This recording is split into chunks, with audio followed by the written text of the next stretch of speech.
welcome everyone to the Wednesday Night Live show. It's just you and I want to sing that song. Just you and I. Okay. Well, you be my guest. You sing. You that song. know the words, Tim. Don't pretend like you don't know the words of that song. Eh? Just you and I. It's yeah. Well, who sings it? I don't. You have to give me a better melody than just you and Oh, I. I'll have to Google it, but I know that's one of the melodies. One of our viewers will. I don't know. Our viewers are pretty. Yeah, young. our viewers are just so randomly vague, musically inclined. They'll know exactly. Mallory might know what it is. Was it maybe Kenny Rogers? No, I don't know. Kenny Rogers, you and I. Just you and I. Oh, you'll have to refresh my memory because. All right. What's up, Nessie? What is happening? It was I don't know. I can't find it. Is that the name of the song? Just you and I. I think it's just the lyrics, part of the lyrics to the song. Okay, But well. I think I can't remember who sung it. But I know it's here. It's here. It'll come out. All right. Well, if it comes out later in the show, you let me know. Yeah, maybe Paul knows. Hey, Hey, we got started without you, Paul. He comes in snacking. Coming in with the fucking popcorn. Jesus Christ.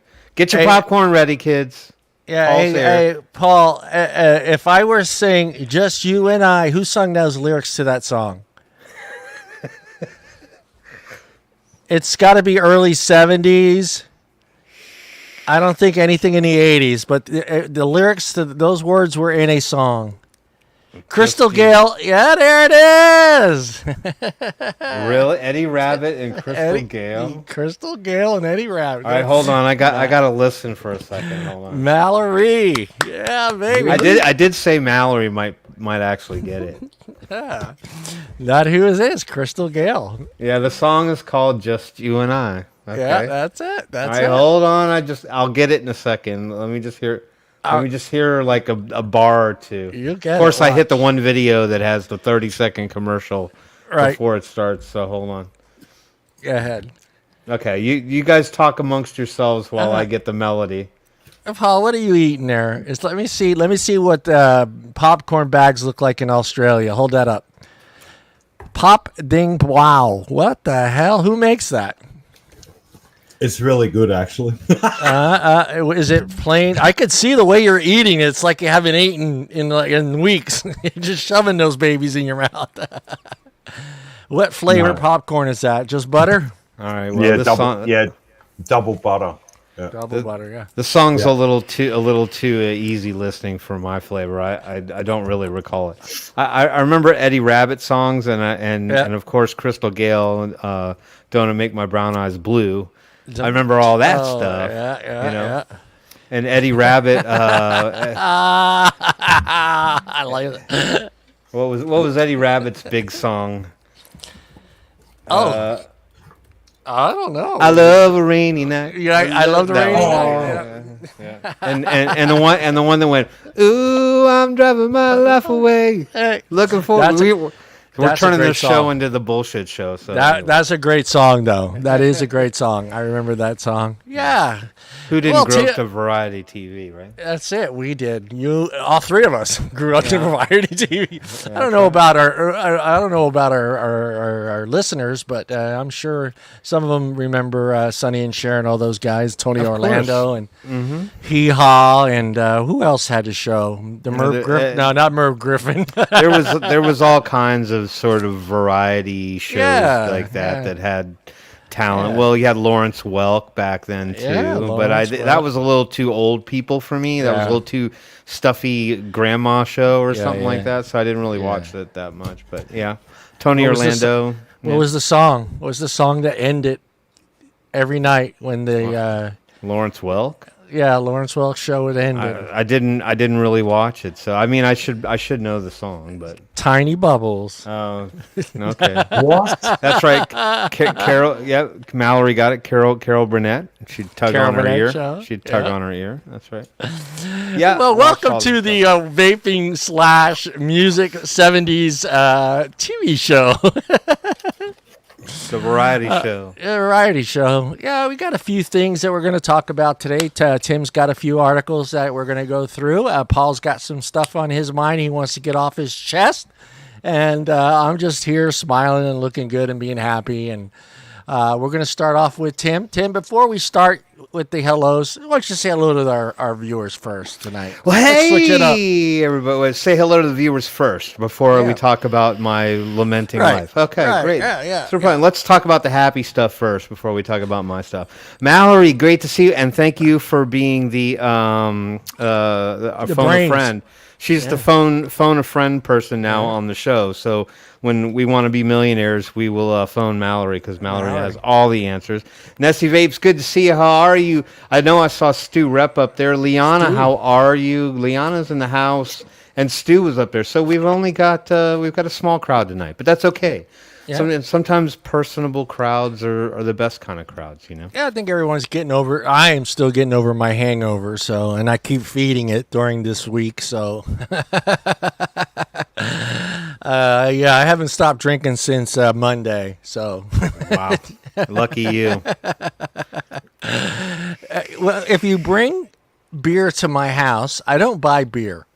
But if you bring beer to my house for a party and it gets left in the refrigerator, I feel bad that you wasted money, so I drink it. That's pretty. Yeah, so I seems just like drink the logical thing to do. It's logical, just like a bottle of wine. You can't leave. I cannot. I'm one of those people that I don't understand. I may upset some people out there, but I don't understand opening up a bottle of wine and having one glass and corking it back. I just don't understand that. That doesn't normally happen in the realm of friends that I exist with. Right. That bottle's open, the bottle's gone. It's gone. There's no sense in putting the cork back on that bottle. It's not going to taste the same tomorrow. Right. Might as well finish it and enjoy it. That's right. That's right. It's only four glasses. Get her done. Get her done, as we say. Get her done. Right, Tim? It's only 4 glasses. It's only 4 glasses of wine. Yeah. They're big glasses. Well, yeah, if you got 2 big glasses. All right, fuck the glass. Just drink it straight out of the bottle. Get yourself a paper bag and go old school. No, you don't need the bag. Fuck the bag. The bag's just fluff. You just gotta just tip it back and go, man. I mean, you're not hurting anybody. I saw your pictures. I'm glad that you're feeling better, and hopefully you heal quickly and you can get back to walking. I mean, it sucks when you can't walk, man. It just, I had gone through that pain a couple weeks ago with my heels, just super, super dry. It's old age thing, super dry and cracked, and they hurt like hell. And I couldn't walk. Paul. I could not walk. It hurt so bad to walk. And I take very good care of my feet, but still, it was just bam. I just all of a sudden, man. What do you got, Burger King? Yeah, I didn't have a chance to go grocery shopping, so I had to stop and get food on the way home. Yeah. So I eat and run and show. That's how you do this. That's it. So Tim, how is your week going? Well, my week has been semi-okay. I have to admit it's been nice kind of coming off of a 3-day weekend, getting that extra day to kind of rest and reset. As I was telling you before the show, I spent the better part of Saturday and Sunday babysitting 2 wiener dogs who basically have damn near coronaries from the fireworks. Harley's a little bit more resilient than Roxy, but Roxy just cannot hang, is not into that whole thing. And so I sat on the couch for literally almost 2 days straight once the sun went down, to make sure that the dog didn't think that basically the Chicken Little, the sky is falling, end of the world scenario. Other than that, I do have some interesting news to share. This was an interesting story for me, so I feel that I can share it with the group. So I got a call the other day from a buddy of mine who plays in a local band here. And the band, I won't reveal any details. I'll just say he plays in a local all original band here in town. Yeah. And about 2 years ago, he had phoned me up and asked me to be a part of a video that they were shooting at a local site, and wanted me to be in the video. So I went to appear for this video and play some role of some kind. Of course, it was probably about 20 people or so, and the guys were all dressed up like we were at some masquerade, so we had on these black masks and stuff, and it was shot in the basement of this guy's house who has this incredible setup. It's like his whole basement is like a disco. He's got like the tiled colored floor that lights up. Nice. He's got about 10 disco balls and a stage with all the musical equipment, and so the band shot the video there.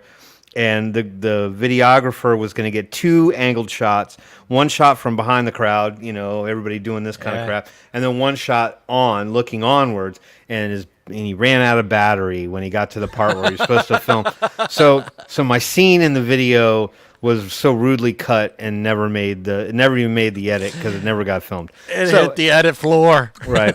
So literally, if I told you what the video was, you're welcome to go watch it, but I'm not in the video. So that's really no reason to go. There's no reason to go watch the video, right? If I'm not in it, who the fuck's gonna watch the video, right? You can't cut my brother Tim out of the video. Anyway, so he calls me up the other day and he's like, "Hey man, we're shooting 2 videos on the 17th of July." And he's like, and we're doing them downtown Atlanta. And he says, but I got a problem. And I said, what's the problem, George? And he says, well, my bass player in the band is going to be out of town in Chicago for about a month. And he's going to be gone during the time that we're shooting the video. And he goes, I don't have a bass player. So I'm like thinking in my head, I don't fucking play bass, so I don't know why you're asking me. He goes, I don't know if you know anything about playing bass. And I said, well, I kind of know the motions and stuff, I mean, I did write some songs on guitar back in the day. And he's like, well, look, I need somebody to come and basically be the bass player in the band for these 2 videos. So I said yes. So on July 17th, I'm going to be faking it in a video like I'm playing bass. It's going to be like Robert Palmer. No, I'm joking. It's not going to be that corny. I'm pretty good at it. So anyway, you might see me on YouTube here in the next couple months once the video. They're just going to plug you in and just shut the amp off. I doubt I'm going to even be plugged in, bro. You don't even need to for a video. You just have to pretend like the bass is on. That's all you have to do. Now here's the big question: pick or fingers? Oh, pick. I'm going to go pick. Fingers, no. Fingers are cool, but wait, but you got to hear me out. This band, this is not a jazz band that I'm doing a video for. This is like a goth 69 Eyes hymn kind of band. So it's more dark, more gothy. So I'm gonna end up picking. You pick in a goth band. You don't. Will Tim be wearing makeup? Will Tim be wearing makeup? There will be a makeup artist on site. He said there's going to be a makeup artist on site, so I hope you're okay with that. So I don't know if that means I'm going to end up looking like Dimmu Borgir, the death metal guy, or if I'm just going to have a little foundation and I can just yell from across the room, "Makeup!" Well, didn't Gene Simmons play bass, right? Gene's play bass, right? That's all he's ever done is play bass. You can get out there with your tongue.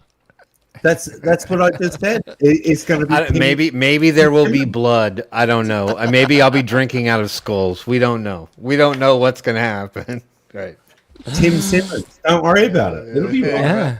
It'll be fine. So that was my week. So I'm pretty excited about appearing in a video. Which, by the way, the last video that I was not in but was in got almost 55,000 views on YouTube. Nice. Will you be getting credit for the being in the video? That's probably important. not. There's no credits in the video. No, and I bet if my phone's going to start ringing off the hook because people are going to be like, "You they play want to bass hire now? you. Yeah, you play bass now? They want to hire you, bass. Nope, sure don't. But I make it look like I do. Yeah, I'm great. So I'm great at pretending. Yep, exactly. I don't play bass, but I stayed. I could have been a pretender. You can tell him I don't play bass, but I did stay at a Holiday Inn Express last night. Exactly, yeah. So anyway. And Paul, how's your week going, buddy? Well, it's tax time here in Australia, and hello everyone. Dun, dun, dun. No, it's tax time here in Australia, and we have silly people in the government that want to do mischief. Over your taxes? Yeah, and that's why I bought the popcorn. That's all you can afford after paying your taxes is popcorn on a bag. Jackpot. Yeah. It's not. It's. I don't know what your tax system is like, but I'm sure it's somewhat similar to ours. I'm supposing. Does Australia have a middle class? They used to. He had to think about it, so that's a no. They used to have a middle class, but now that's out the fucking window. Yeah. Everybody's really rich or really poor, right? There's no middle. There's no middle ground anymore. There used to be, but no, it's changed completely. But quick question. Yeah, sure. What is the minimum wage in Australia? What in American dollars? In American dollars. Yeah, per hour. Yeah, like what does the average kid make an hour? Yeah. $17.50 in Aussie dollars. Aussie dollars. No, US. Yeah. US. So it's yeah. $17.50 is not bad. It's not nothing to scoff at. We didn't make that kind of money when I was a youngin'. $3.59. Yeah, I think minimum wage was literally like $4 something an hour. It wasn't really all that much. But we couldn't work after 9 o'clock. You know, we couldn't work after 9 o'clock. That was the rules here. I don't remember that part, but yeah, on a school night, you weren't allowed to work past 9 o'clock, so you had to be back. Yeah, they couldn't work at 10, 11, 12 o'clock, and then go to school. So, what else has got going on, Paul? Anything good?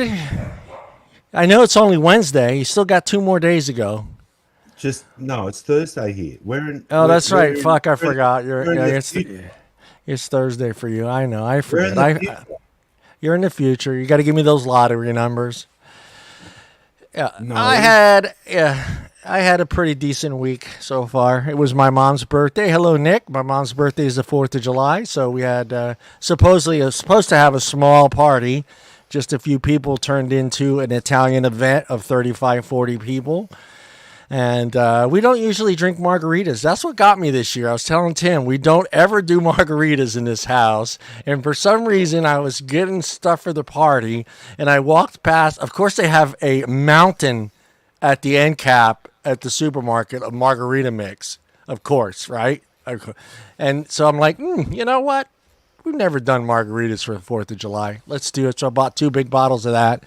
And then, unbelievably, Is it? Now it's not a. What is it? It's not a pint. What's the one above the pint? A fifth? I don't know. I don't drink that way. I don't either, Tim. So I don't know the sizes. I know the pint's a small one. What's the medium-sized bottle before? Probably is that a liter? A liter? I thought a fifth was the tiny little thingy, but whatever. A fifth. Yeah, it might be the pint. Let's is just a small call it one. a half. Let's call it a half gallon. A half gallon. That's what it was. And so I bought a few of those, and then we had like 4 or 5 watermelons. So I started cutting up the watermelons and making watermelon margaritas and lime margaritas and mango margaritas. And before I knew it, I had about 8 or 9 of those, and it was just an interesting 4th of July. And then we went outside and lit fireworks, and look, all 10 fingers still here. 1, 2, 3, 4, 5, 6, 7, 8, 9, 10. And we had some pretty good shit this year. Oh, shouldn't say that. We had nothing. We had California legal fireworks this year. No mortars, no M80s, no nothing. It was safe 4th of July. My street was like a war zone this year. And I was like sitting here thinking to myself, recession my ass. Someone, at least every single person spent a couple grand on fireworks on my neighborhood. At least a couple grand. And it was just, they were like battling each other. One would shoot off a mortar, and that was pretty big. The other guy it almost felt like the other guy was like, oh yeah, I'll show you. And he would blow up a bigger one. And then the other guy would blow up another one that was bigger. And I was just like, all right, guys. No cops, though, this year. No fire marshal, no helicopters, no drones. I think they just gave up. I think they just said this year, you know what? We'll wait till something catches on fire, and then we'll deal with it. That's what I think happened this year. There's no cops. See, last year they had the drones.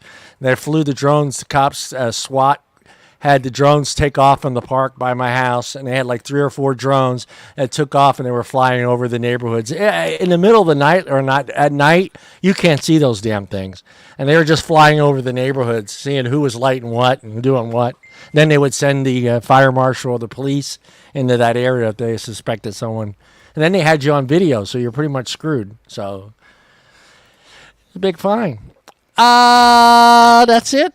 We're all good. We all had a good weekend. We all had fun. Everybody that celebrated 4th of July. I know not all of our viewers live here in America, but how about you? Did you celebrate it? I know you're a half American.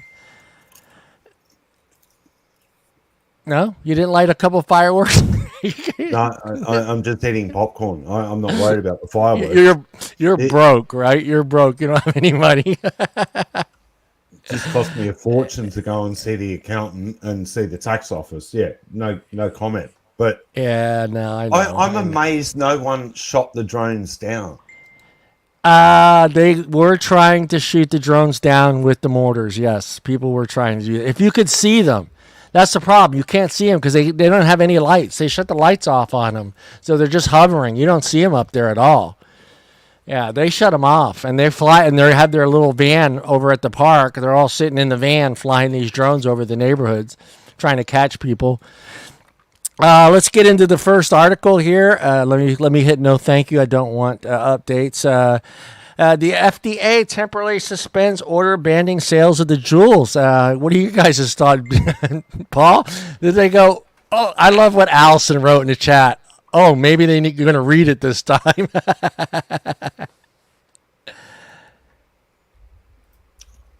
I think it's quite funny that the FDA now have to take a step back and actually read something for a change. Instead of pressing buttons on a keyboard and going MDO, MDO, MDO. Because honestly, they didn't read all the scientific studies. There's no way in the world. Yeah. I mean, do you really? I mean, you don't think they would do that with the Juul product, though, being such a big product and knowing that Juul, has. You don't think they would take the time to read Juul stuff? I could see like some. I'm not going to pick on any name here, but some small market e-liquid companies. NDOs and just kind of push them to the side. I got to assume that they're like, hey, we got to read these. This is Juul. This is, now 48% of the market. No, not at all. Because we were having a discussion the other day about this on Twitter.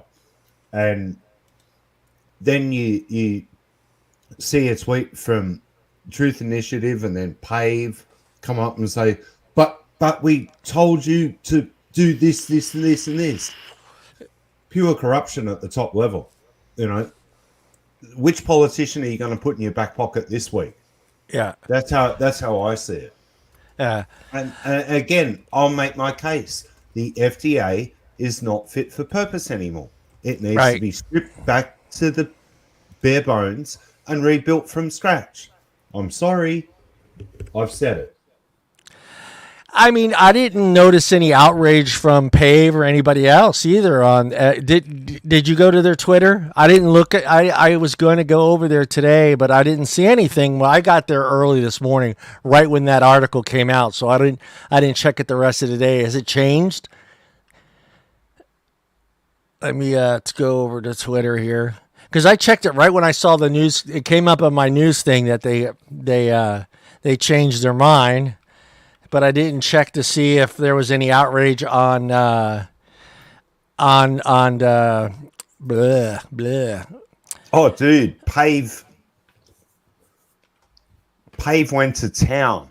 Okay, I'm going to read what they've said. Go ahead, go ahead, because I'm looking it up right now. In a shocking turn of events, delivered via a tweet, no less.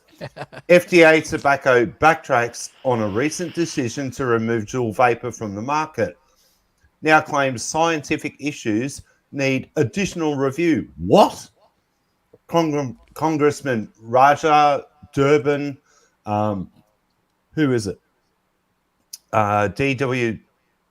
Debbie Wasserman Schultz. Yeah, she's I there. see And then- Mallory's comment on there. Oh, Wow, that just took 8 days. and then my comment to parents was, welcome to the worldwide community of THR warriors that are awake to the lies and money in your back pocket. Guess what? You'll be on the wrong side of history when it all plays out. My lungs tell a different story after 30 years of smoking. Yeah. Oh, yeah, I know. Michael, I agree with you. They're crybabies, aren't they? Yeah. Absolute crybabies after that one. But no, I think we should. I actually think that we should put that whole thread in the chat and everyone can go and have fun. Yeah. I think everyone should go over to that and say and comment on that post for sure. I mean, I'm going over to. I'm gonna see if I haven't been unblocked or blocked still. Parents again. I'm trying to see. Did you see theirs, Tim? I can't hear you. Sorry. Why would you be blocked from Pave? Pave doesn't block anybody. They did before. I was blocked before from them, and then unblocked. I say whatever the fuck I want to Pave, and they never block me. So I don't know why. I don't know what you said. Maybe I was really rude. What? Well, at any rate, the point of the matter is that I'm not surprised by this stay at all. I imagine that Juul was probably going to be able to get them to pause that for the time being anyway, given the fact that they were thrown out so unscrupulously. And in reality, they're the one organization that probably had the most money to bring to the table to kind of keep the feds off their back to begin with. So to see this stay or injunction at least go into play while they review this a little bit closer, not surprised at all. I'm also not surprised by the Pave reaction because let's be truthful about Pave, right? So when Pave is out there lobbying and Pave is out there with their funded friggin' agenda and they're going on the attack when they're going after vaping, the only thing that they're going after when it comes to vape, other than when they post little stupid scientific bunk articles that try to substantiate their argument, is they've only got one thing on their mind, and that's Juul. They're not thinking smoke, and they're not, or smock or whatever. They're not thinking Wismec. They're not thinking Yeehee. They don't know what that is. They have no conceptual idea of what any of that is, other than the fact that they may have heard the names and they can associate it and say that it's vaping. But the only person or only organization they're actually truly commenting towards is Juul. So this is the one that's getting their goat. Like this even when things started to fall a little bit, all they were concerned about was what was going to happen to Juul. What was going to happen to Juul? Because that's the only thing that they really can even wrap their brain around. So now that this stay has gone in, it's not a shocker that they lost their ever-loving shit to this thing. So, you know what? The fact of the matter is that, and I said this a long time ago, is that we all know what's going to happen. In the end, Juul is going to get an MGO. They're going to get it. No matter what it takes, no matter how much money it costs, Juul is going to get their MGO, and Pave is going to sit there and lament about this for the next 5 to 10 years because they didn't get their way. Yeah. I don't know if that, I don't know that really sets any precedent for us or allows us to really gain any ground in the fight to keep vaping alive. But the fact of the matter is that the one thing that they see as the demon overall is Juul, and Juul will be on the market. Juul will be there, and they will still be freaking out thinking the kids give a shit about tobacco flavored vape pods now. Yeah. They got the flavors gone. Yeah, so flavors now, are gone. Yeah. So whatever. This is going to go on, and this will be in court for a while. As long as Juul's got money to pay and keep lawyers fighting, they're going to stay. Well, they didn't waste any time. Juul went right to court right after their decision last week, and they went straight to court. So I'm assuming that FDA knew that was coming. It was kind of funny that they swapped and changed their mind that quickly. I thought they would put up a little bit more of a fight but obviously they didn't, and just decided to go ahead and give them some time and to review the products or their MDOs that they should have done in the first place. So, but I still find it hard to believe that they. Come on, Paul. Seriously. You don't think they even took the time to go through some of their stuff? I mean, it's Juul. Like I said, little company, I can see them pushing them to the side saying we're not going to get a fight from these guys. But they had to assume that Juul was going to put up a fight. Juul wasn't just going to walk away and go, oh, well. That's why I brought my popcorn. Right. So I have a question. I mean, so Professor Milky comes on and he makes some very good points. Yeah. So, I mean, this question goes back to you guys. All right. So he's making a very good point here that, it sustains steady funding, right? The Juul versus FDA back and forth will run for a year at least. So CTFK, Campaign for Tobacco-Free Kids, and PAVE is just one of their brands having something to bicker about. You're right. Okay, so, but this is all very interesting to me. So let's just hypothetically say that vaping goes away tomorrow, that they get their way and vaping is banished off the planet. Okay, I'm throwing out the massive hypothetical here. What do these groups do at that point? They're useless groups. Have they served their purpose and then they just fade away into oblivion, or do they take on the next thing? Now, do they just change their name on their account from Parents Against Vaping to Parents Against Alcohol? Is that what that becomes? They just go ahead and take on the next thing that they can try to take away. I've always been curious about that because, I mean, obviously these groups have to stay. I mean, the only reason they're around is because there's a reason to give them money so that they can continue to go ahead and blather all over social media. But there'd have to be something else within their mandate or within what they're going to go after next. Yeah, they know for a fact that they'll never win against cannabis. Alcohol, they're taking on a much bigger industry than tobacco. much bigger. And all those poor Karens, they all like a glass of wine or 10. Yeah. So it's not going to work. But yeah, honestly, what is going to be their next fight? I agree with you, Tim. But where is this going to go? What are they going to target?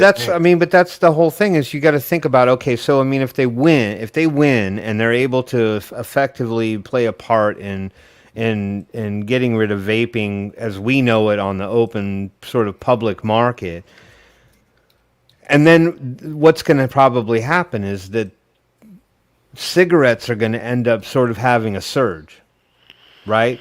So is that going to be their soapbox to get rid of tobacco at that point, or fight for the lower nicotine cigarettes or whatever? I mean, I don't, they seem to just let that one go. Like, they just don't seem to give a rat's ass about cigarettes. They are more bound and determined to tell us exactly how dangerous vaping is to kids as well as all of us, how we're all going to perish because of vaping, because it's worse than smoking. And they seem to just turn an absolute blind eye to tobacco, period. They don't seem to care about that at all. Like, that just is not going to have any existence, or it's going to make a play with kids at all after the fact. Okay, I mean, well, one of the women in PAVE, I know that her husband actually works for Deloitte, and they do risk management and risk assessment for certain industries. One of their clients is actually PMI, and I thought that was quite interesting in that one. And I'll put 5-1, right? I'm a betting man. I'll put 5-1 that they've all got shares in VL, like very low nicotine products, or that 21st or 22nd century product that they're trying to push at the moment. And I see cracks in their armor now. They're losing the fight now, and they're being put on the world stage. Well, you're idiots. They did more promotion for the vaping industry over the last couple of years than any other company on the planet, period. Yeah. Simple as that. But I bet you that they have shares in certain other products. Well, I mean, they aren't poor people to begin with. No. These are people who are business people first, right? So, I mean, they're going to find places to put their investment money somewhere. Because at some point... Michael, you're in trouble. Don't you dare do that. Parents against buttered popcorn. Don't you dare. Yeah, Professor Milky, I do see that from CTFK every now and again. It seems as though they sometimes sort of disembark from the vaping fight exclusively and do talk about smoking, here and there. I mean, not to any big, large factor. But what I'm saying is, like, if the vaping goes away, that's all they have left. I mean, it seems to me like that's the only fight that they can pick at that point, and they're not gonna win that one. There's no way in hell they're going to win a war against tobacco in general. No. Everybody remembers this lady, right, guys? Yeah, I found this very hilarious that she had so much concern for the children smoking and vaping that she goes ahead and signs a new bill into last Wednesday, HB 56960, and what is that? 50. You're gonna have to bear with me because my screen is real small. 5726 that aims to help address staffing shortages at alcohol wholesalers. So she's going to lower the age that a person can work at a alcohol wholesaler. So basically, she's lowering it from what is she doing it? She's 18 reducing to 16. To 16. So she's so concerned about kids starting smoking, but she could care less about them getting involved in alcohol. I have the other. Let me see here. Well, but I have to ask that question. I mean, so you're talking about allowing kids that are 16 years old to work in alcohol wholesaler locations. Now, first of all, is this anything groundbreaking, really? I mean, go to any grocery store that you shop at, whether it be Safeway, Giant, Kroger, Piggly Wiggly, Ralph's, I don't care where you go, and inevitably there's going to be some 16-year-old at the end of the checkout behind the cashier handling alcohol. This just basically gives them the ability to create displays and stuff like that. I get where you're going, John, and the irony in all this is that that she was so terrified about vaping that she had to ban it in her own state to protect the kids. Yet she's going to allow kids get closer to alcohol more freely to solve an employment shortage because they can't find. What do you mean to tell me you can't find an 18-year-old to build a fucking beer cube stack display or some shit? Well, this also allows them to ring them up too, Tim. They can actually ring them up now. Before they weren't able to ring them up, and in restaurants, I think this applies to restaurants as well because I think in restaurants you can't open up a bottle of wine or bring beer to a table unless you're 18 years old. I know that's how it is here in California. So for a waitress that says 16 or 17, she technically can't open a bottle of wine. She technically can't bring alcohol to a table. But now she's going to be able to open bottles of wine, open beers, and bring them to these tables. And also now being able to ring up someone who's purchasing alcohol. So now you're depending on a 16-year-old to check for ID, for number one, to make sure they're of age. And come on, if when we knew our buddy was working the window at Taco Bell, guess what we did that Friday night? We went to that window and made sure we got some free Taco Bell. Yeah. So I can see that happening, and I guarantee you that's what's going to happen in Michigan when this goes through and everything gets done and settled, that you're going to see a lot of kids using their friends to get fucking alcohol, and that's what's going to happen. And does a 16-year-old give a shit? They're not going to get fined. So, it'll be a slap in the wrist and go on your way. So I just found the whole thing really just so funny. She was the one that was outspoken, and she was the one that was trying to beat, let's be honest, Cuomo. She technically did beat Cuomo to the punch about banning flavors.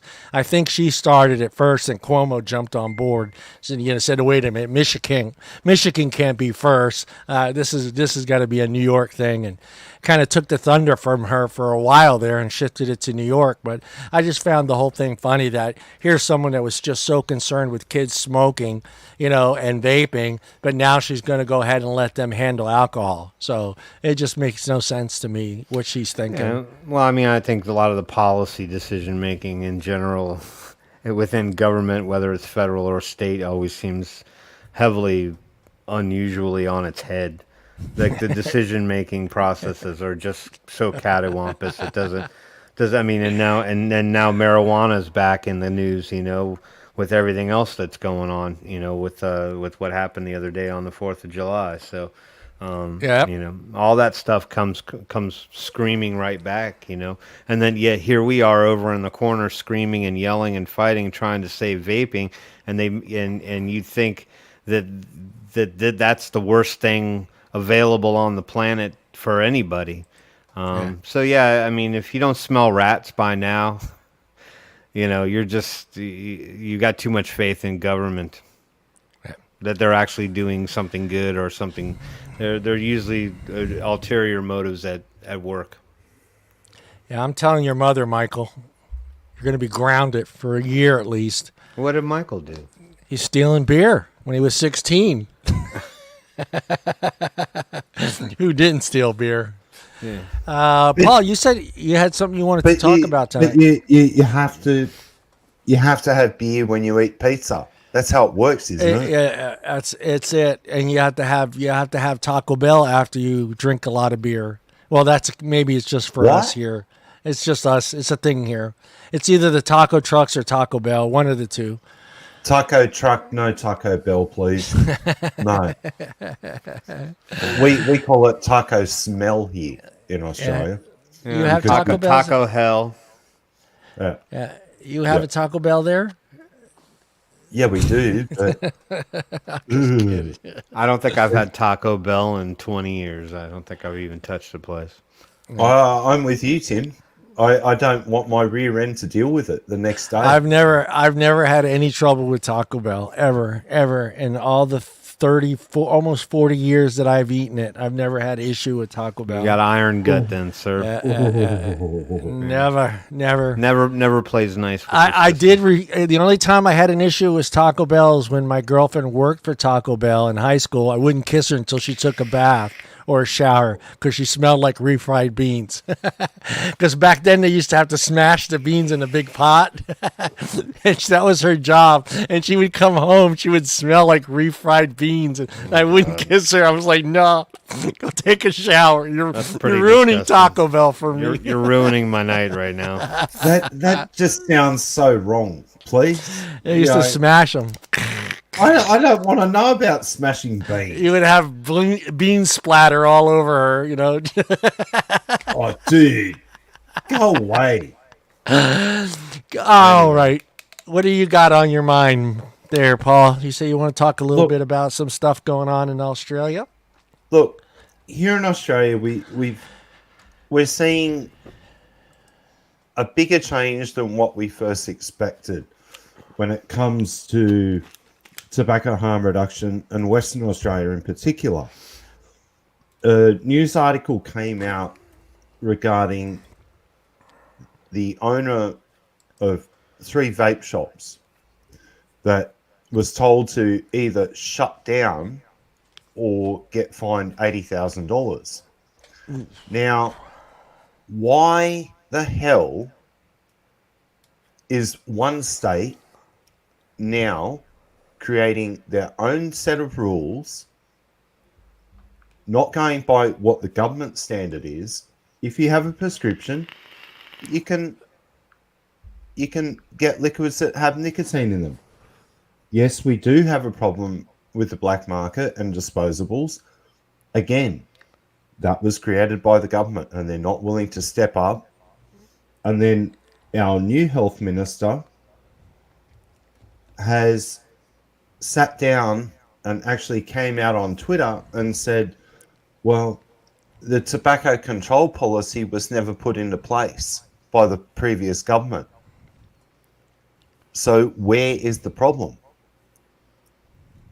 And that last section is what I really want to touch on.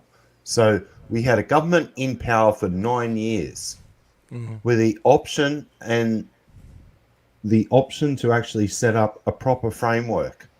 Guess what? They had their thumb up their butt and they didn't do nothing. Not one thing. We had the Federal Health Minister, Greg Hunt, not wanting to sit down with industry and come to some form of agreement. We have an 18 and above law for both alcohol and cigarettes in this country, and a black market that grew out of control between October last year and now. I'm watching teenagers, no word of a lie, walking through a shopping center or a mall, vaping in the middle of... no concern whatsoever, right? Zero. They think it's funny. I had a vape shirt on yesterday, and I was walking through, and there's a guy waiting in line at McDonald's, and he's there having the toot in the middle of a shopping center. Like a teenager. And he's turned around to me, and he saw my T-shirt, and he's tried putting it back in his pocket. I said, too late, mate. Yeah. I said, you're an idiot. You're part of the problem. He said, no, I'm not. All my mates are doing it. And I said, I don't care what your mates are doing. You're a teen. Yeah. I used to smoke when I was your age, dude. What you're doing is completely destroying what we've been working on in the background for all these years to try and help smokers get off cigarettes. You don't care. The government doesn't care. And the rhetoric that's coming out of the US is filtering here into Australia, but tenfold. It's on steroids here. It really is. It is so bad.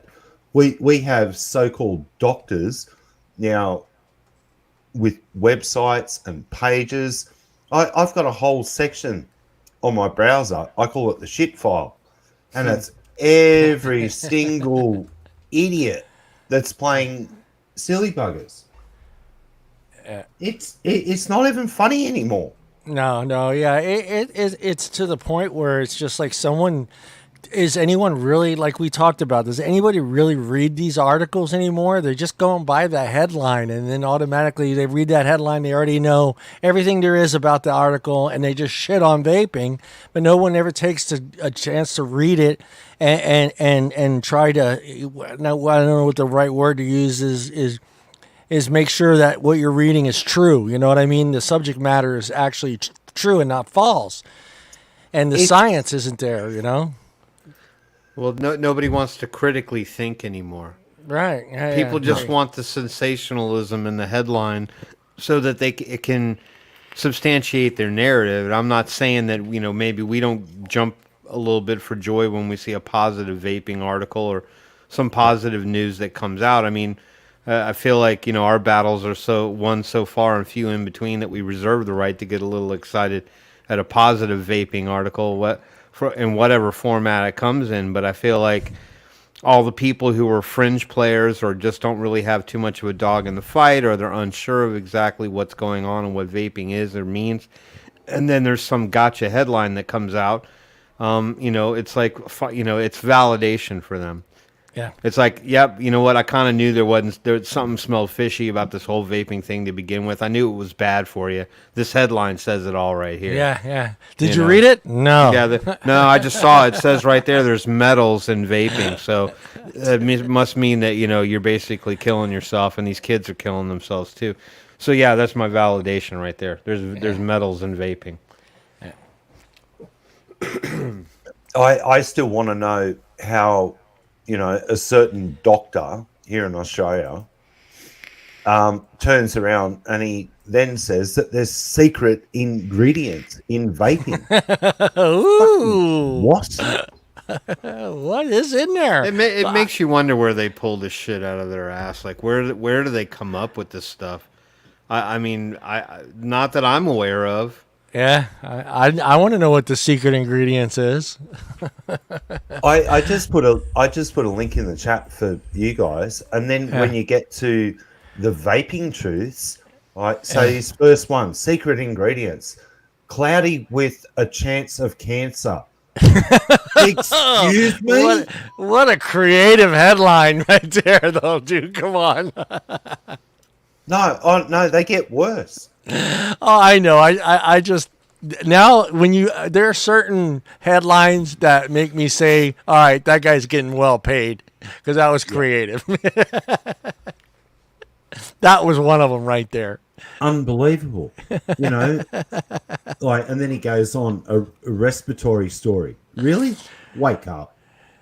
And then puffery, vaping blows, huffing and puffy. Oh yeah, well, up in smoke. That was the Cheech and Chong movie, you muppet. No, see, that guy wasn't very creative. That wasn't creative. Oh, but that first one was good. That was good. Honestly, go to that, and then go to the vaping truths, and then I'm like, what the hell? Well, according to the Australian, according to the Australian government, they say that vaping encourages smoking. Yeah. That it delivers unreliable doses of nicotine. Bullshit. Contains other unknown, possibly toxic chemicals. So they aren't sure. They don't know. Yeah. Lack proper labeling and unsafe packaging. Bullshit. And here we go. They are a poisoning risk. Poisoning. We had a good discussion about that the other day on Twitter. Someone was saying to me that 50 milligrams will poison someone. Wrong and wrong and wrong. In a human, toxicology quite clearly shows that it's 500 to 750 milligrams of nicotine before you actually get poisoned. In a child, it's around 100 milligrams, but it would have to be 100 milligram per milliliter nicotine. Yeah, they would just get pretty sick. They're lying. Well, you're gonna throw up. Yeah, you're gonna throw up, but you're not gonna. The likelihood of you dying is pretty slim. Near impossible. I can't even think how long it's been. The last article that I read about a parent leaving a bottle of e-liquid out and the kids drinking it. I can't even remember the last article. I want to say it's been like 10 years since I've seen that article. And I'm assuming you don't have any of those there in Australia either. Well, we actually did have a toddler pass away through nicotine poisoning, but it wasn't a finished liquid. It was actually 100 milligram. Oh, it was actual, yeah. They ingested 100 milligram, and yes, a toddler will, because So that was an actual bottle. That was an actual bottle of nicotine. It wasn't e-liquid. Yeah. No. Yeah. That shouldn't have been laying around in the first place. No. For a toddler to get their hands on. But yeah, I mean, it's been I at least 10 years the last time I saw a story like that. And even a lot of the other stories I haven't seen. I mean, when's the last time you've seen someone get hurt by a device? It's been a while. It's been a while since we've heard. I mean, we haven't heard it. We haven't heard about batteries exploding. We haven't heard about mechs exploding. We haven't heard about people with them exploding in their pockets. I haven't heard any stories about toddlers. House fires. Yeah, house toddlers or toddlers getting their hands on full bottles of nicotine and just downing them, drinking them like bottles of friggin' cough syrup. I haven't heard about anything like that. And it's been a while since I remember the house fire one, but that's got to be like 5 years old now. That article where the guy left his mod plugged in overnight and caught on fire. Yeah, but it just goes to show you that anything left plugged in overnight can your fan can do that. Yeah, exactly. So, I mean, it's not exclusive to.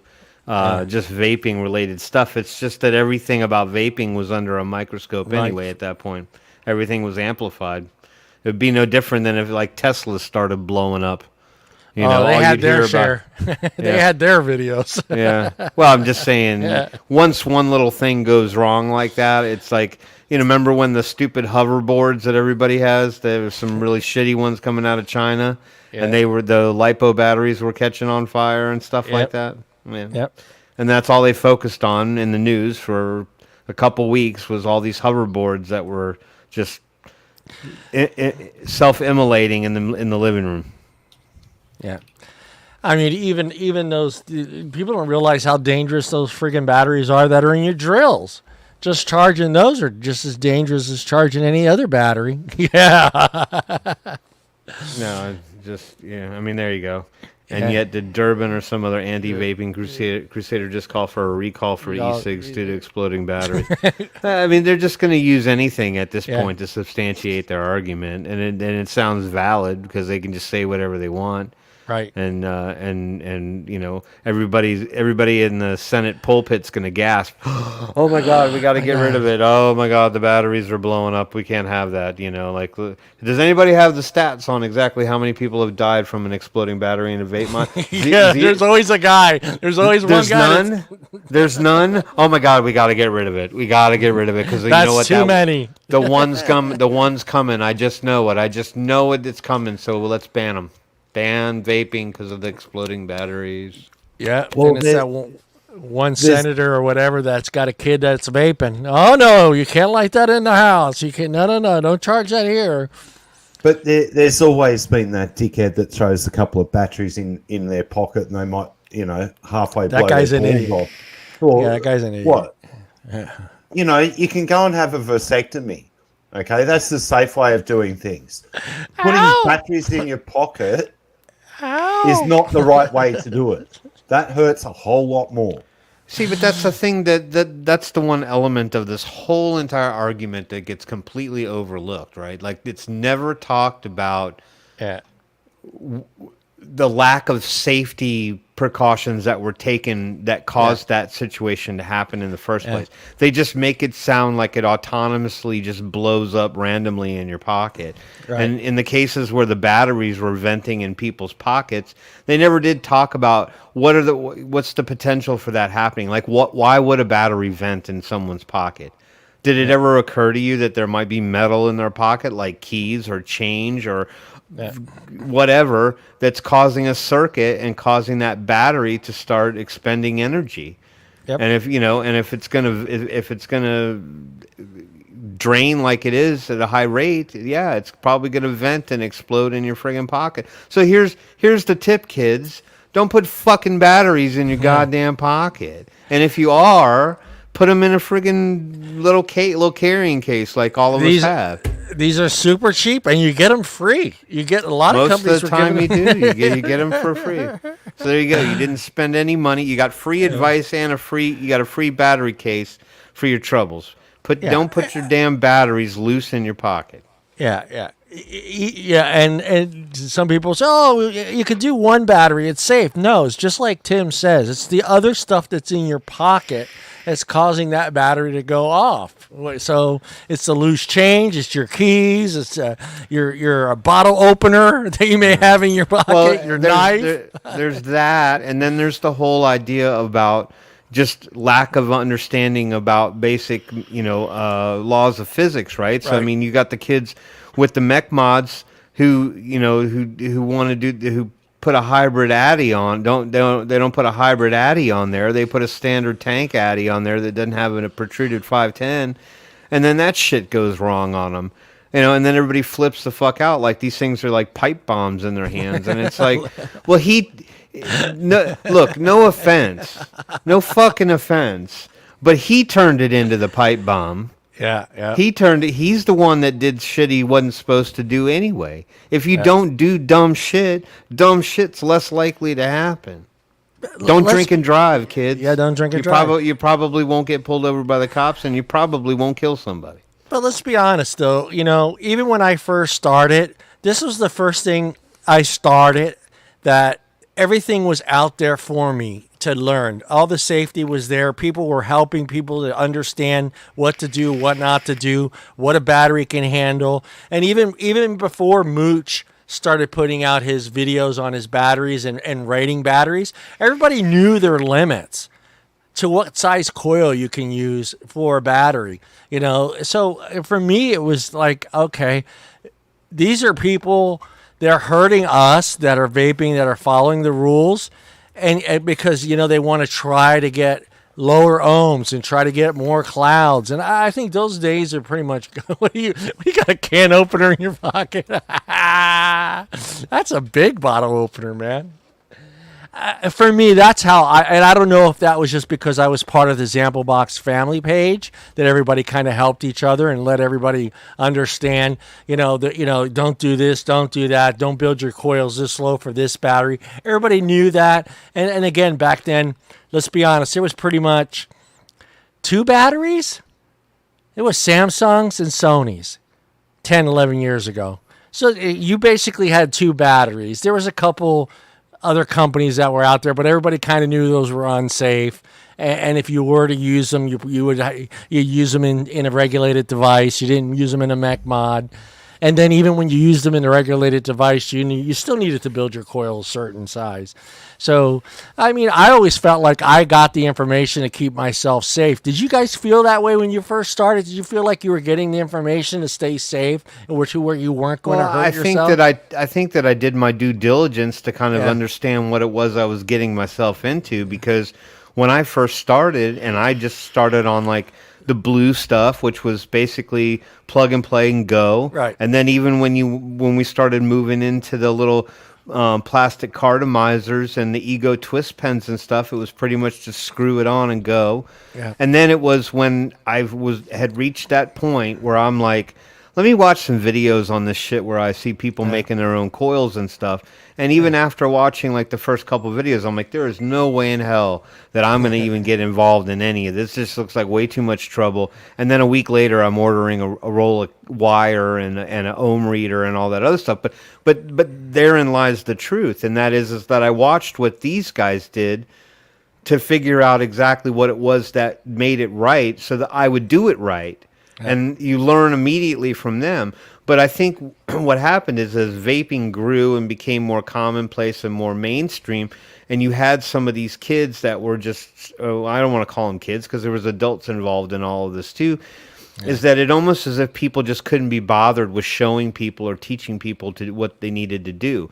You would have somebody walk into a vape shop, or there would be some dude over in a corner with a mech mod and a friggin' goon addy or something, and he's blowing massive clouds, and then the other person would be like, oh my god, that's so cool, man, like, what? Yeah, man, all you need is a friggin' little Patriot mech mod and a friggin' goon addy, and then just throw a couple of Claptons on there, bro, you're gonna be good. And they never really learned anything, so they were just like, okay, so they just started doing it. And then luckily numbers were low. I mean, not a lot of people were getting damaged or hurt by, venting batteries and exploding mech mods and things like that. But people could not be bothered with teaching anymore, and people didn't want to be bothered with learning. They just wanted to be able to buy whatever they needed and just go. Yeah. And that's when the risks start opening up, and then the dumb shit happened, and then of course that gets amplified. So, But then it all backfired on them. Because on the ants, I mean, once upon a time you could walk into a vape shop and you could be taught how to do something the right way and the wrong way. They stopped people from doing that. Yep. And it backfired. People weren't dying. Batteries weren't exploding. There's a community out there, and it's called Google for the people that don't know what the hell it is. Mm-hmm. You can find out what the hell's going on and how to do something the right way and the wrong way. Yeah. They've even tried going after us now on YouTube for stupidity. Yep. Yeah. There's the right way and the wrong way to do things in this world. Yeah. And I think, and I still think to this day, that you should be able to walk into a vape shop anywhere in the world. They can teach you how to build a coil. They can teach you here in Australia how to add nicotine to your liquid safely. They can teach you proper battery maintenance. But again, they tried stopping that. Well, especially in the US. We're not allowed to do any of that here. I used to like going in, if I had a dodgy coil and one of the guys behind the counter said, I'll just switch that out for you. Yeah. Yeah. Well, a lot of the big problem was, it wasn't anything. It wasn't, Kangar's fault or Aspire's fault with the sub tank. I just think people were like, they wanted that simple thing of having just to drop the coil in there and still be able to use a mech mod. And that was the biggest problem. That stretched for almost friggin' 2 years. That was constantly in the news. Some dumbass putting a sub tank on a mech mod. And that was like for 2 years straight. That's all that was on the news. It was constant. And I was thinking exactly what you were saying. Back in the day, the guy at the vape shop would have said, dude, you can't do that. That's not going to work. That's unsafe. Let me explain to you why it's unsafe. But like you're saying, I mean, when they took that away and people were on their own resources and they had to do their own studying, and I was like Tim. I did the same thing. I didn't trust everything the guy at the vape shop said to me. I went on YouTube. I looked up shit. I tried to see what everybody else was doing, especially when I wanted to make that transition that we all did, like Tim did from the blues. I went from the blues to an RDA, and I wanted to know what I was doing. I wasn't just going to go buy an RDA and just slap it on a mod and just go at it. I wasn't going to do that. So I did a little bit of studying myself. And it sucked because right when I was really getting into RDAs, that was the time that that law passed, and I couldn't go into the vape shop because they didn't have any more RDAs there. They didn't have no more wire, no more cotton. Everything was gone. He's like, "I'm sorry, John. I got the Kangar sub tank. I got the Aspire Clio. I got that." I'm like, "No, I don't want any of that shit. I want an RDA."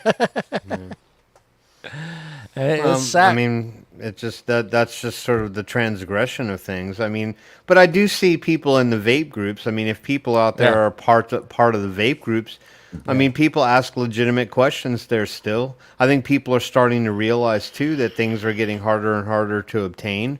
It's not as conveniently easy to go find the coils that you need for that sub tank that you have, or the replaceable ones. I mean, even I got stuff here I'd like to continue to use, but I couldn't be bothered with trying to find the coils all the time. It's just so hard to order stuff anymore. Yeah.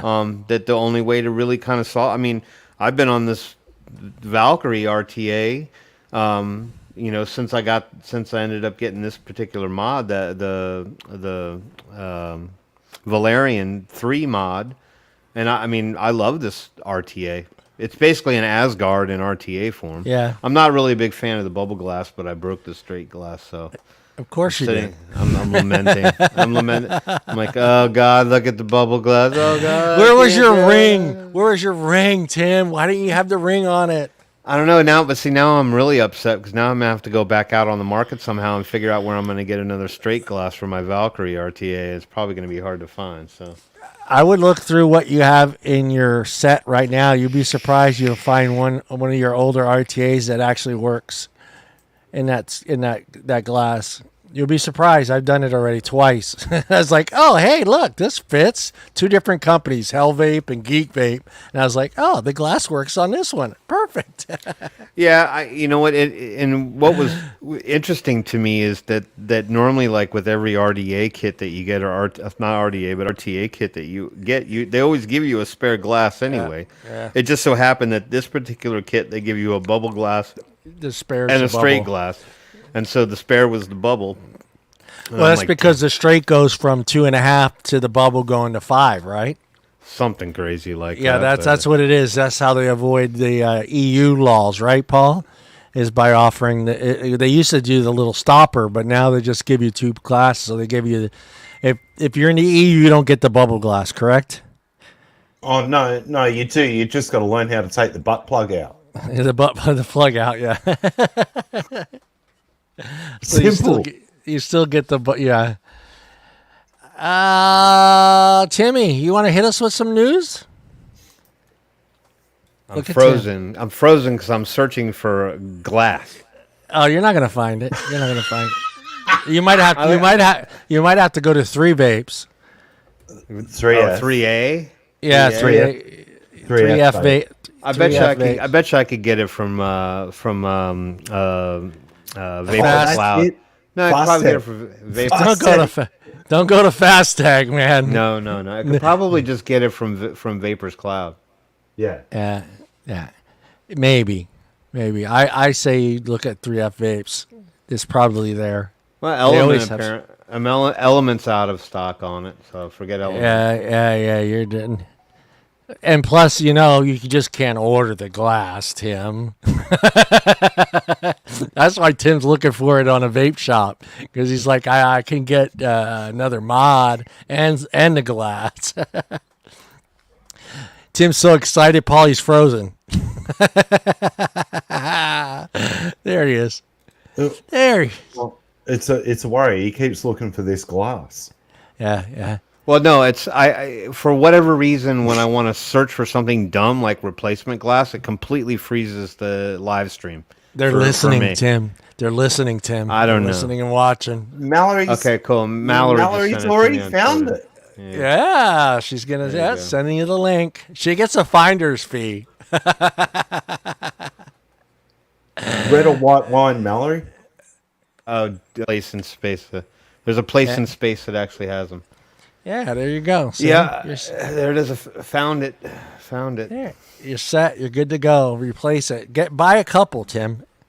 Well, and the thing about it is that it was just such a dumb break anyway. Like I should have known better anyway. It was the way I grabbed the glass and was trying to take it off. I wanted to clean it and I couldn't get it off the top part of the friggin' RTA. I did that. I was holding it and twisting, trying to get the thing to come cut apart. Your hand. Yeah, and it just shattered in my hand. I'm like, damn it! Son of a bitch! Mine always break on the test when I go to grab it and I miss it and it drops, and always something right there in its spot perfect to hit the glass every time on my desk. Then I just put it back in a box. I don't even bother trying to replace the glass. Sometimes I just grab the RDA, clean it, put it back in the box, and be done with it. I'm like, I'm screwed. Fuck it. I mean, it's impossible. I mean, the way things are now. I mean, trying to find parts and trying to get, replacement things, and coils now seem to be running out, and this company has them, that one doesn't. Do you want to order from this site? This site, you hate them, and it's gotten so bad. I mean, it's just, I don't buy a lot of e-liquid. I'm going to be honest with you. I got a lot of e-liquid. I probably got about 4 years supply of e-liquid in my house right now. So I don't buy a lot. But so when I do see something I like, it was nice being able to just order it, and now I have to, or I go find it at a vape shop here. But now it's just like, it's like pulling teeth. We don't deliver. They don't deliver. You can't get it here. Then you got to email them, find out if there's a place locally that has it. And what I've been finding out is, and I'm assuming I'm not the only one that's running into this issue, but the closest place is like 25 miles away. Or 50 miles away. I'm not driving 25 miles for a bottle of e-liquid. I'm sorry. Yeah. No, it's really sort of unfortunate. I mean, how complex it's gotten just to buy things that we need, Yeah, it sucks. What am I supposed to do? Yeah, so I got 2 replacement glasses. There you go. There was a company that was going to do that. And I thought it was a brilliant idea when vaping was at its highest level. There was a couple of guys, I forget their names, but there wasn't going to be any e-liquid there. There wasn't going to be any, you couldn't buy a full mod, but you could buy all the replacement parts for every single RDA and RTA that was out there. I thought it was a brilliant idea, but it never made it to the website. It never made it to a company, put it that way. Right. But I thought it was a great idea. I mean, because there was a lot of times where, you did break the glass, or you stripped the screw, or you needed O-rings, and, you didn't want to. What was that? I don't know. It sounded like somebody killed a bike horn or something. Couldn't quite figure that out. No, it's my messages on my phone. Yeah, that's a good one, Professor Milky. I don't know. I remember that. Yeah, like, do they have like a cross chart where you can just find out which glass cylinders fit your? I just, like I said, I just opened boxes. I got 4, 5, 6, 7, 8, 9, 10 different RTAs, and I would just grab a box and whatever had glass in it, I would try it on there, and if it fit, it fit. If it didn't, I grabbed another box and until I found one. And they're all coming from the same place. They're all the same diameter. The only difference a lot of times is the O-ring. So, how the O-ring went on it and how it slipped in there. So if you could find one that fit, use it. That's what she said. That's the way I did it. I got RTAs. I got so many RTAs in my drawer right here. I could just grab and just start going through them and just like, okay, that one has it in there. That one has one in there. This one has it in there. This one has it in there. And I'm just like, okay, one of these has got to have a stupid glass in it. So I did that. Yeah, I could probably do that, but I'm not going to do it tonight. Not tonight. No, I made that mistake with O-rings. Like, I had all these O-rings, and I thought, God, I'm getting tired of having all these boxes laying around, right? So I thought I'd go buy one of those drawers that had all the little drawers in it. And I started putting all the little bags in these drawers, but I forgot to label them. Yeah, so I had this drawer all full of O-rings and screws and all the stuff. And I was like, oh, shit. Which one belongs to which one? I was like, so fucked, dude. But even the post screws, there's a lot of times the post screws all kind of fit. They all they may be a little bit different head on it or whatever, but most of the post screws worked on various RDAs. And O-rings are O-rings, let's be honest. There's a few O-rings in certain RDAs that may have used a little bit of a thicker O-ring than the other one, but they were basically all the same O-rings. Yeah, well, I mean, I've never really had too many problems with the O. The only time I ever really wanted a different O-ring was when I got that Oxford tank. I got that Arbiter, and I didn't like the orange red friggin' O-rings that they threw in there. I wanted the black ones, so I actually ordered the black O-ring kit. Ordered 2 of those for the Arbiter, which is funny to me. It's like I love that RTA. I don't know why I'm not using it anymore. I don't know. Maybe I just got fascinated with the Valkyrie. Maybe that's what happened. I don't know. And I remember when I used to be on such a tear all the time to buy new shit all the time. And I just I haven't bought anything new. I still have there's nothing out there that catches your eye, though, Tim, because that's how you were. You see it, and it was just, but like I did it the other day. I went to the website. I was like, you know what? I'm going to buy myself a mod. And I started looking through them, and I was like, nothing really said buy me. Right. Nothing. Yeah, like there's nothing new that's come out that's really wowed me at all. Yeah. Like the one thing, like the last thing that I saw that came out that I was just like, what the fuck? Was that new Steam Crave friggin' RTA with the pump? Like, what the fuck is up with that? Like, aren't we beyond the days now where gimmicks are kind of like a done thing? It's like, it's an RTA, motherfucker. Yeah. It feeds itself. What do you need a pump for? Yeah. I just can't imagine having the pump on the actual, here's your mod, here's your tank, and you got a little squishy on the friggin'... Like, no, I'm not doing that. It doesn't even make sense. Yeah. Why? Well, that's what I said. It's an RTA or it's an RDTA for that matter. It feeds itself. Why do you need a pump? Yeah. Do you feel that like maybe China's kind of realizing that we're in that situation and that's the reason why they're not really putting anything out really new or catchy, eye-catching? Everything seems to be black. It's kind of gone back to the old days where everything is just black and chrome. It's like there's no more color anything, which I don't know. I feel like they're still putting stuff out, but I just don't think it's anything that entices us necessarily. Yeah. I think they do put out, and you know what? And the other thing too that I've noticed that is something that seems to be consistent anymore, and that is I don't want to say it's a lack of innovation, but it's a lack of originality. It's like everything new that comes out that's like version 3, version 4, or the new upgraded version, or the mini version, or whatever. They everything looks the same. Everything looks the same. Like they like just give it the same body, give it the same material. Go ahead and put some fancy colored leather on there or whatever. But just make it look like the last one and call it 4. Call it 4. And then and we'll run with that. We'll make 10,000 units and sell them. I thought for sure there was going to be this big push for touchless screens, and that kind of came in and then kind of just went away. It didn't last long, and I love the touchless screen, and I understand the safety issues with the touch screen, and of course, battery life is the biggest part of the reason that I think those screens never really took off, because I mean, it's just like, do you want a pretty screen or do you want to vape?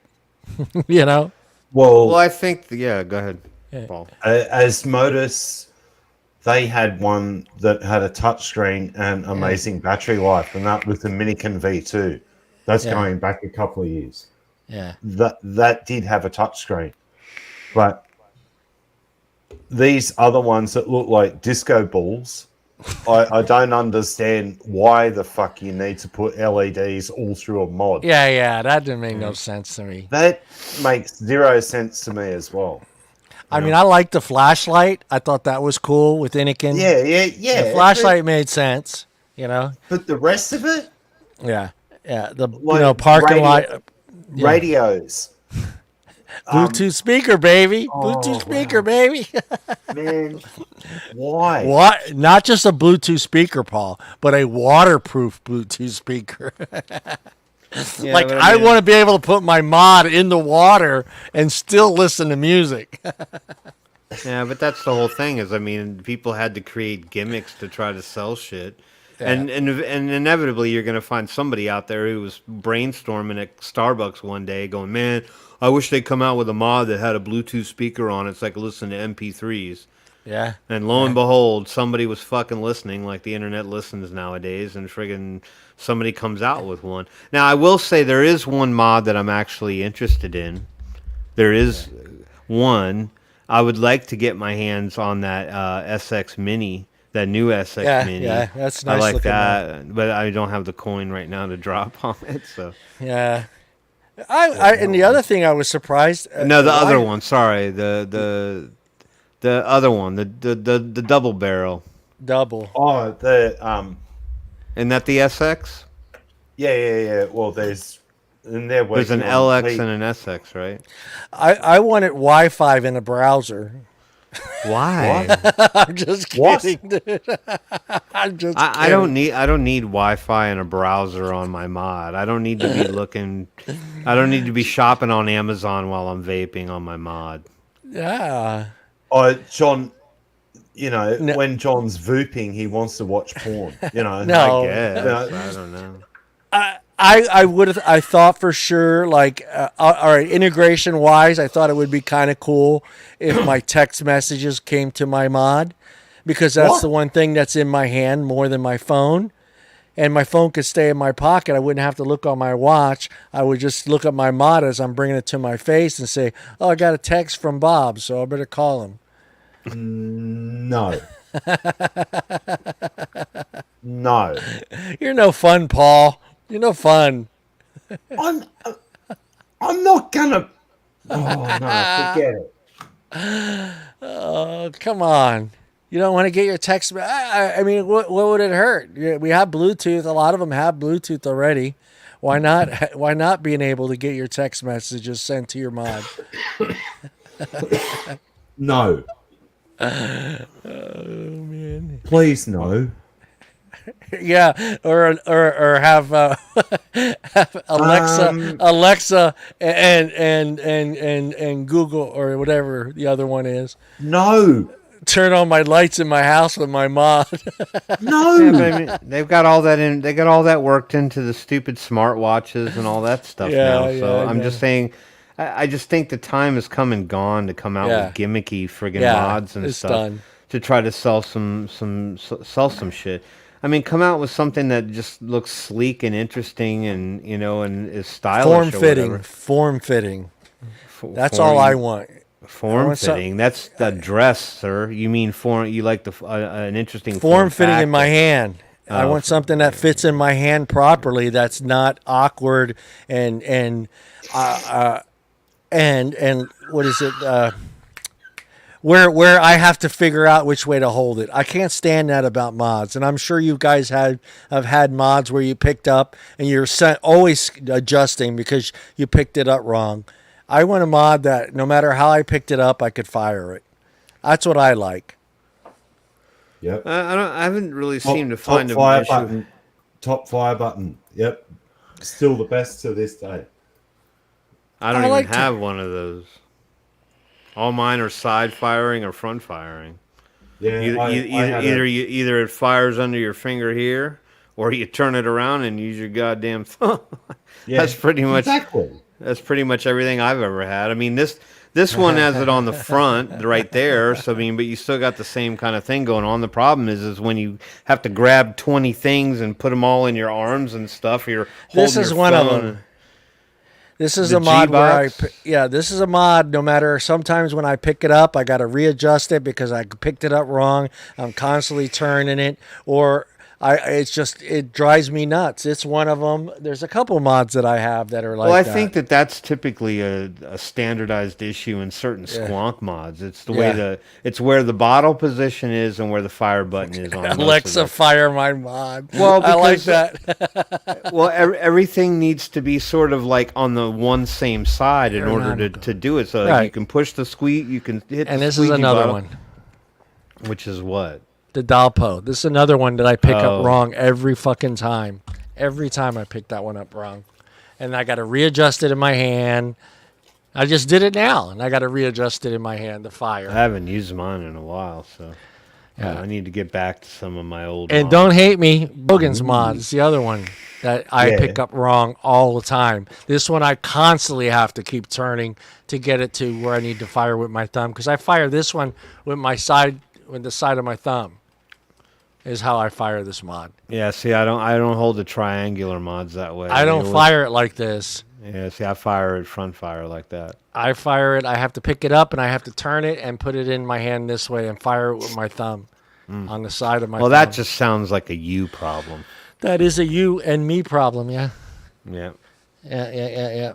I haven't really had too many that I've had to fight with too hardcore. So yeah, and you're right. There's no more. I honestly, there's no innovation. There isn't anything I don't think they can do right now. I think most of these companies need to focus on battery efficiency. I think that's the key right now. To be honest with you, is just coming up with chips that are a little bit more efficient with batteries.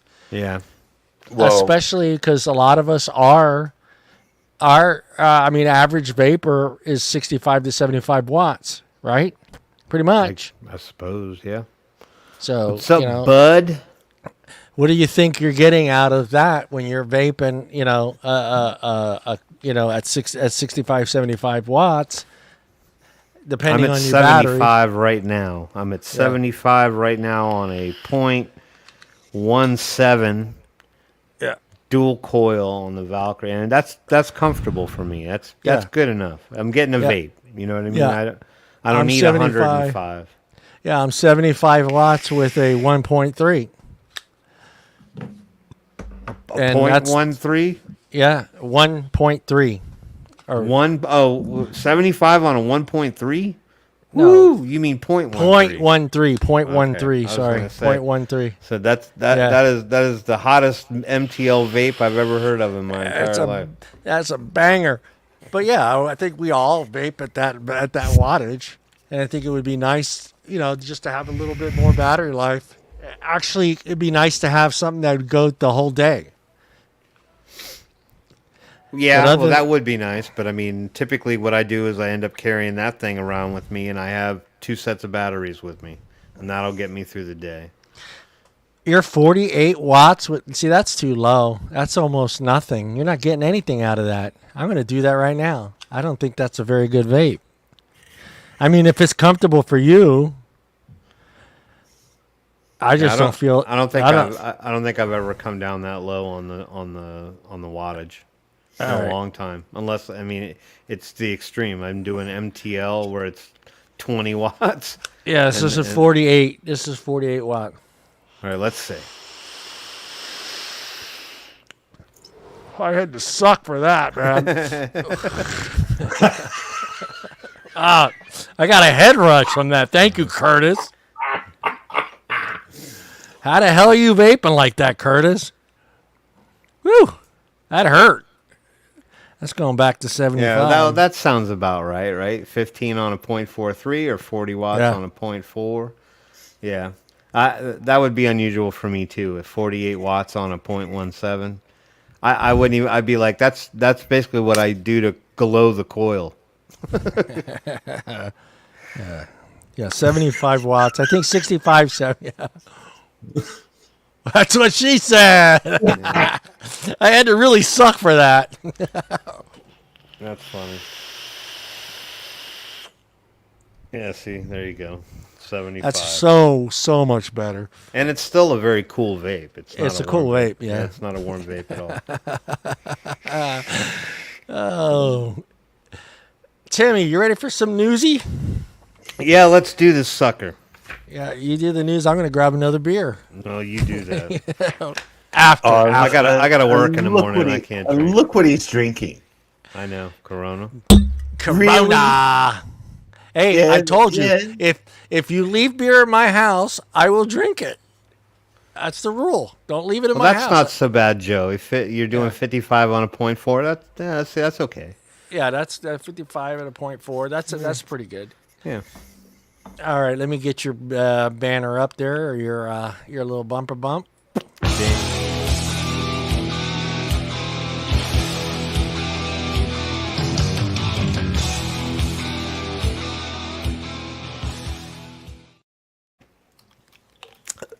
I still want to do that. I still want to stand out front with my coffee mug, and I still want to throw coffee on the paper boy as he rides by. That doesn't even exist anymore. No. I don't even know if anybody in this neighborhood even gets a newspaper delivered to their house anymore. And if they do it, I'm sure they probably drive by in a car. So anyway, let's tap them papers, because I got a couple articles we can talk about. It's so feast or famine now with vape news anymore. It's like it seemed to me before it was like the internet was just ripe with all kinds of vaping stories and things like that. Now you get out there, you just see the same article like 30 times in a row in a scroll, and it's like, okay, so the pickings are getting a little bit slim. I wanted to talk about a couple particular items. So hold on, let me pull it. Not that one, not the one that I was talking to Nick about. But this one actually isn't necessarily vape related, but I had to talk about this one because this kind of got lumped into the whole situation. So share screen, and I just it blows me away that all this other stuff gets some attention and gets a little bit of a pass. But we're going to talk about premium cigars, right? Because premium cigars, all that stuff kind of got thrown in, and that's obviously regulated by the FDA as well. It's considered a tobacco product. There was a lot of scrutiny around premium cigars moving forward just simply because of things like flavors and things of that nature. So cigars kind of fell under the same exact scrutiny as cigarettes. As is vape, as everything else. But the cigar industry got some good news here pretty recently. And I just wish that we could get some good news like the premium cigar industry. Let me make sure that's plenty big for everybody. Hold on one second. That's what she said. All right, so a federal judge issued an opinion in favor of the cigar industry. So for all you stogie smoking people out there, good news for you. So Judge Amit P. Mehta, Mehta, issued an opinion today about the lawsuit between the FDA and the three main cigar industry organizations. The news was favorable to the cigar industry, with the judge siding with them by calling the FDA's move to regulate premium cigars arbitrary and capricious. So this judge actually looked over particular arguments from both sides and found that the FDA was kind of up to their old tricks. They were basically handing down regulation over cigars to the point that it was basically confining and not factual. The facts they were trying to use to substantiate their argument were a little flippant. So even though the judge gave his opinion, there's still going to be a briefing from both sides as they work towards this final decision that he's going to make, which is supposedly going to happen at some point after July 26th, so by the end of the month. So many in the cigar industry were hoping that this would lead to final relief from warning labels, pre-market reviews, and other limitations that have hindered the cigar industry from them making and marketing their products. So basically, I guess cigars had to go through the pre-market approval process, much like a cigarette would or anything else.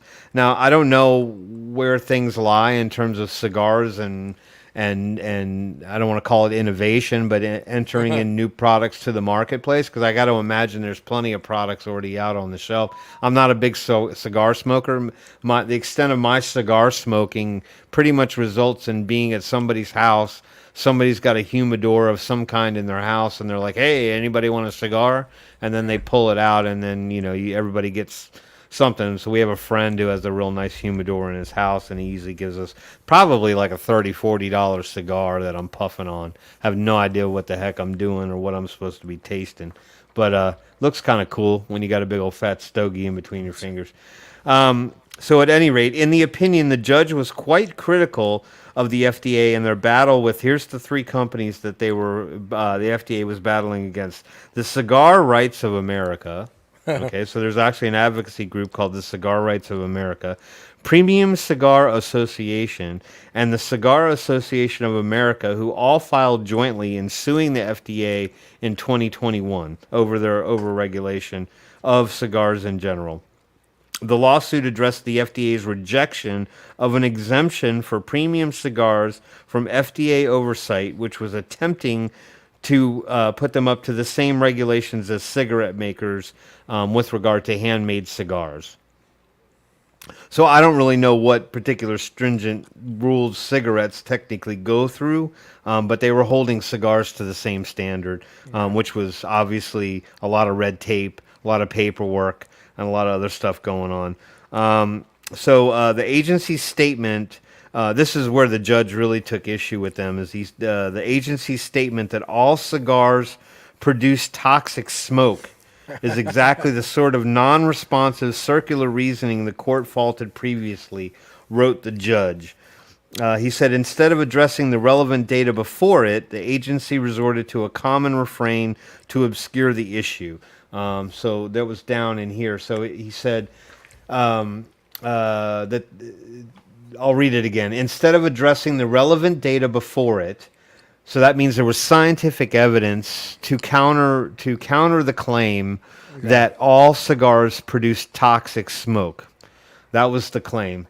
But the agency resorted to a common refrain to obscure the issue, he wrote, referring to the FDA claim that there was no data provided to support the idea that there are different patterns of use among premium cigar smokers, patterns that result in lower health risks.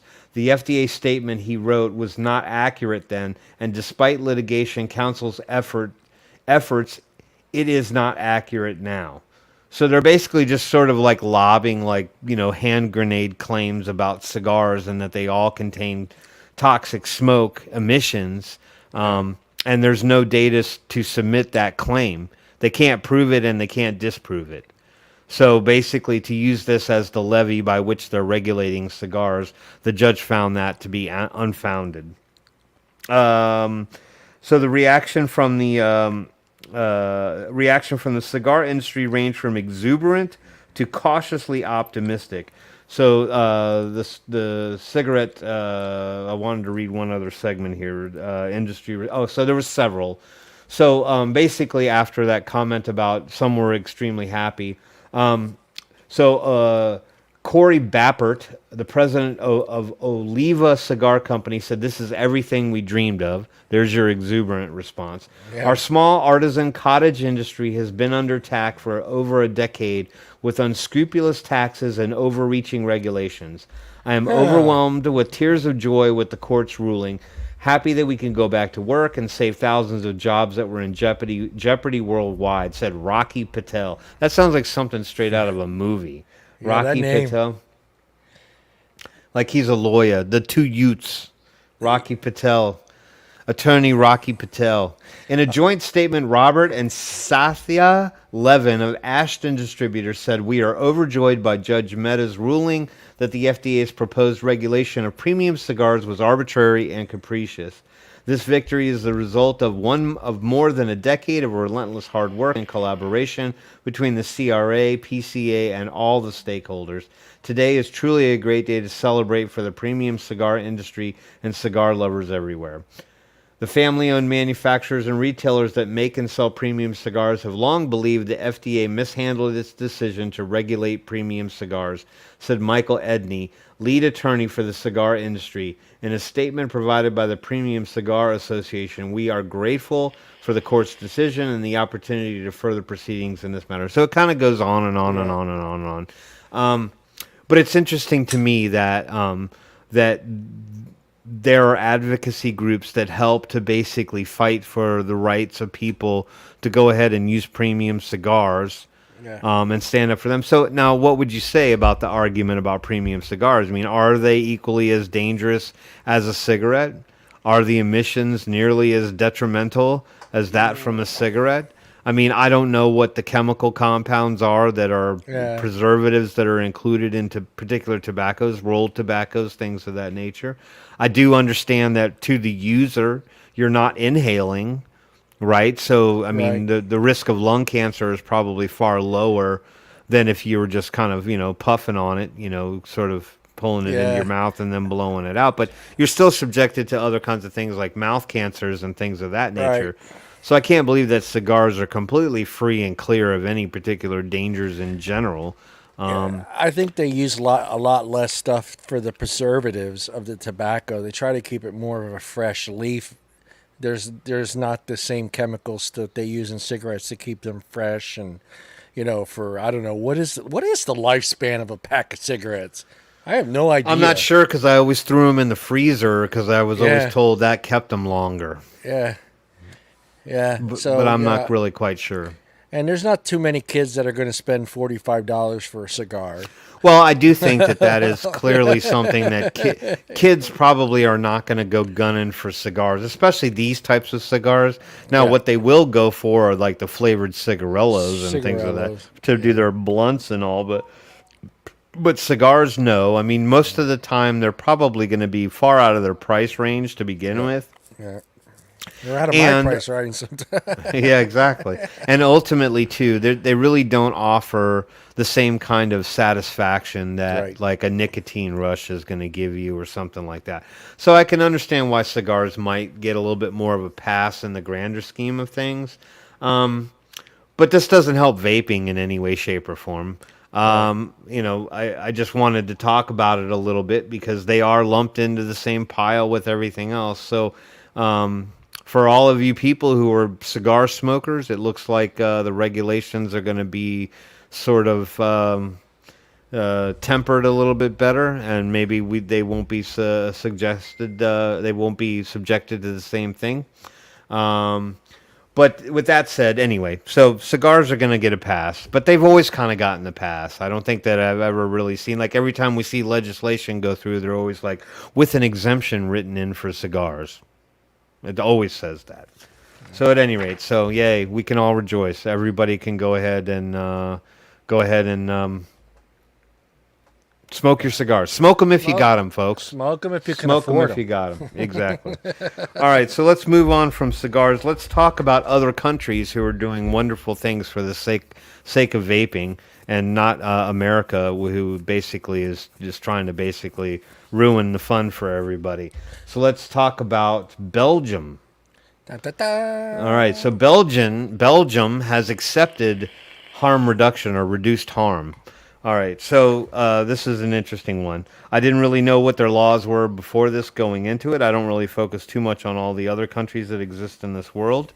But this is an interesting article, needless to say, because it's a bit of a dichotomy, right? It's not exactly all roses and tulips and puppy dogs and daisy fields. But at any rate, the Belgian Superior Health Council, a scientific advisory board for the government, acknowledged that vaping is less harmful than smoking and recommends smokers to switch to vaping. So yay on that, right? Everybody, we can clap for that, right? So this is a health body advising the Belgian government. So the recommendation to the government was published last Tuesday and stated that vaping is a better alternative than smoking and can be used as a smoking cessation aid. So this all sounds all too eerily familiar like the UK, right? Yeah. Yep. So basically, let's promote it. So the Superior Health Council says it has emphasized that phasing out of the use of traditional tobacco cigarettes must remain an absolute priority. So in the attempt to eventually at some point eradicate tobacco cigarettes or tobacco smoking, they are going to adopt and accept the fact that vaping is far less harmful and that they recommend people switching to vaping to get away from the cigarettes to hopefully at some point be able to remove tobacco off the market, standard tobacco combustible cigarettes off the market. So that's kind of good too, right? Yep. Now, here's where we get into the downside. Here's where the downside kicks in. So while the same health body is standing up and making a play to say that yes, vaping is less harmful, it's safer for you. We highly recommend that you people who are smoking and need to transition or get off of smoking cigarettes, go ahead and pick vaping.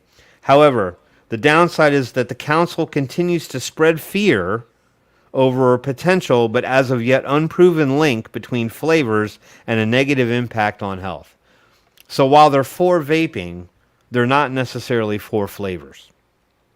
So they believe that there should be a freeze on the current e-liquid market and not allow any new ingredients. What does that mean? And this should be combined with an investigation of the effects of inhalation of e-liquids. So I'm confused heavily by this medical body. So while they outright state that vaping is safer and healthier for a smoker to transition to, they're not hip on flavors, and they think that there should be an investigation of the effects of inhalation of e-liquids. Now, by their own statement, wouldn't that imply that they've done studies and they're able to make the claim that vaping is far less harmful to you than smoking in general? Yet you do need an investigation opened into the effects of inhalation of e-liquids? And what's your problem with flavors? What exactly about flavors is particularly a problem? Because whatever it is you're endorsing is a flavor. Right. So it's the same damn thing no matter how you slice the cake. It's almost like you've got Schmiegel and like the good Schmiegel and the bad Schmiegel. You know what I mean? It's like, yes, my precious, and then you got the other, and then you got the evil one in the corner going, he's going to kill my spirit. You know what I mean? You know how that scene kind of went back and forth. But at any rate, I guess my point is I just don't seem to quite understand how they have this big dilemma. They're going to go ahead and endorse vaping, but yet they're basically telling you, but it's not safe. Yeah. So stay away from flavors. So I don't know where this is going to turn, but I thought that we should go through and read some of the commentary that's out there. Yeah. So Michael Landl, director, I guess that's Landl, director of the global vaping advocacy group World Vapers Alliance, commented, "It is great that the council acknowledges the benefits of vaping and its role in helping smokers quit. Vaping has proven to be one of the most successful smoking cessation methods. Now the Minister of Health, Frank, here we go, Vandenbroek, needs to follow their lead. Unfortunately, the council seems to miss the most important point about flavors. They are essential for vapers and smokers who want to switch. Obviously, we need safety and quality controls, but we must stay away from banning flavors generally. This would push thousands of vapors back to smoking or the black market. Hence, it would damage public health instead of improving it. So even he is sort of struggling with this duality that this health body is sort of pushing, right? So, I mean, like I said, on one hand, they're all for it, and on the other hand, they're like, nope, don't do it. It's bad for you. Yeah. Yeah. Yeah, we endorse it, but not that. All right.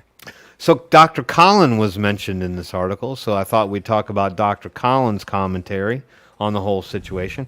Harm reduction Colin Mendelsohn. That's sorry, right there's some bad English or bad grammar in this particular article. Harm reduction Colin Mendelsohn. Harm reduction specialist, something. Maybe that's what they should have did. Yeah, exactly. Harm reduction Colin Mendelsohn described the paper as a comprehensive report, adding that it stands in stark contrast to the advice of Australia's National Health and Medical Research Council. The report recognizes a special role for vulnerable populations, such as those with mental illness, low-income groups, and prisoners. Based on the current state of knowledge, the report concludes the exclusive use of e-cigarettes by ex-smokers, provided that they actually stop smoking, could lead to a significant reduction in health risks. Wisely, the guidelines advise risk-proportionate regulation of vaping. Vaping is much less harmful than smoking and should be regulated much more lightly in line with the lower risk. Education of smokers of the benefits of vaping is recommended. As in Australia, Belgian smokers have exaggerated perceptions about the risks of vaping. Right. So, and that's sort of like what goes on here, too. In the same breath, right? So, I mean, there's all these exaggerated claims that make everybody who doesn't really understand what vaping is all about, how dangerous it actually might be, because it's got a bunch of chemicals in it, and it has metals and formaldehyde and all this other yah-yah. So everybody thinks it's dangerous, but they don't even really know the truth. But congratulations to Belgium for being able to get on the docket and have a health body that's endorsing vaping for you. So you should have a much clearer path to smoking cessation than, say, other countries like ourselves that are struggling to sort of keep that life-saving technology alive. We're sort of at the peril of the federal government right now and the FDA. So we'll see where all this goes. But it's just ridiculous. Belgium. Yeah, it's just ridiculous, like you said. I mean, they're promoting it. They're saying how successful it is, but a big reason why it's successful is due to flavors and isolating flavors and saying this is bad. This is what's ruining vaping. It just doesn't make any goddamn sense to me. You know, how can you promote something being harm reduction and realize the fact that it's so successful is because we get to change flavors throughout the day and keep us going, and then saying that, you know, we need to do this without flavors. It just makes no sense whatsoever. I do think that that's the biggest miss in this whole entire argument, is that even if you can get people to basically opine for vaping, or at least give it somewhat of a pass. Now, say, for example, the FDA and their approval of Enjoy and some of the other Cigar-like devices and some of the pod systems that they did approve, with only allowing the tobacco flavors to go through, is that they just really don't have any moral concept of how flavors play a massive part in the whole equation. Because the whole reality is that the vast majority of people who vape don't want anything to do with the tobacco flavor. Yeah, they're not even remotely interested in it. I eat chocolate pie because it tastes like chocolate. Yeah. I don't eat chocolate pie because it tastes like apple or it tastes like, you know, crust. I don't eat an apple pie for the crust. Let's put it that way.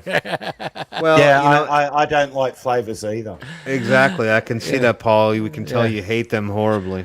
It's just ridiculous that is the whole thing that's holding this, that's going to make this whole industry crumble, is flavors. And it's just so ridiculous. It's like it makes absolutely no sense that adults are telling us that we shouldn't have flavors, but yet these are the same adults that are going to Starbucks and not ordering a fucking black coffee. No, they're going in there and they got to go through this fucking 5-minute process to order their drink, their macchiato, soy, whip, whatever else they add, 2 sugars, nonsense. But yet they don't understand the fact that that same reason you're buying that fucking mocha frappuccino is the same reason I want to be able to vape an apple flavor in the, in the middle of the afternoon, or have some sort of cereal flavor first thing in the morning. That if that's going to help me stop from picking up that pack of cigarettes, good for you, buddy. Continue on. You're not bothering nobody. Go and do your thing. It's ridiculous that everything is relying on just flavors. This whole industry can just end because of flavors, and it's just ridiculous. Right. You tell them, Roxy. Yeah, I think that was Roxy, by the way. I knew it. I knew it was Roxy. I don't know. They both sound the same to me after a while. But at any rate, no, I agree. It is a little asinine that, the flavors end up being the crux of the primary argument, because that's what they claim is attracting the kids. And while I do think that there's some validity to that, I'm not saying that kids aren't attracted to things they think are going to taste good, but they just completely bypass and overlook the adult element of this, and that why people picked up vaping in the first place. And it was because they had the ability to pick a variety of flavors that appealed to them and allowed them to stick with this particular methodology. Nicorette and all that other shit comes with flavors. Yeah. And let's not forget the fact that a child or teenager doesn't pay taxes. I do. You do. Right. We do. Right. I still like the study that's going on in the UK right now, with obese people that were smokers. They switched to vaping, and they're actually using the same device as a dietary type situation, and they're having amazing results with it. People with diabetes with flavors. You can't go out and eat a bag of candy, can you? No. Yeah. I got one in my drawer right here. Oh man. What? Bag of candy and Corona. Yeah, it doesn't go. And now you're unbelievable, dude. Seriously? I love candy. That's what I'm saying. I'm an adult. I'm an adult. I love candy. Gummy bears. Just because I'm 54 doesn't mean that all of a sudden I'm not supposed to like sweet and sour stuff. I'm not supposed to like strawberry flavors. What is it? What am I supposed to go drink a fucking what is that thing you start drinking when you're 65? A protein shake? A flavorless protein shake? Come on. Even the protein shakes come in flavors. But none of them really taste the right way in any case. None of them. It's just, to me, it's ridiculous. And I don't understand why nobody else that isn't a vapor or not a smoker doesn't laugh at this. That it's coming down to this whole industry collapsing and falling apart are because of flavors. It's just ridiculous that we're going to take away the opportunity to save thousands and millions of lives with this product, but because kids like flavor, well, you know what? Maybe it's time to be a parent. Maybe it's time to fucking realize what your kid's spending $200 fucking dollars a week on. If my kid's spending $200 a week on something, I'm gonna goddamn know. Yeah, well, things we have laws on the books too, and you could levy a lot heavier fines at the funnels and the portals that allow some of the stuff to get back to the kids in the first place. If you'd start, actually finding the fuck out of some people that were actually selling stuff that they shouldn't be selling. But the reality of the matter is that the kids have already figured out how to usurp that anyway. They're getting it through back channels and their friends and their older relatives and parents in some cases, and through social media channels like Snapchat and Instagram and stuff like that. So, they're getting it anyway. You're never going to stop it. And even if you stop it from the public portal to be able to buy it at a vape shop or online or whatever, the black market's just going to explode. You think people are just going to freaking get rid of all the e-liquid that's on the street right now? Hell no. That's going to all of a sudden that's going to be an inflation item. Right. That's going to end up so that $20 bottle of juice that you might still be able to get now is going to probably be a $40 bottle on the street.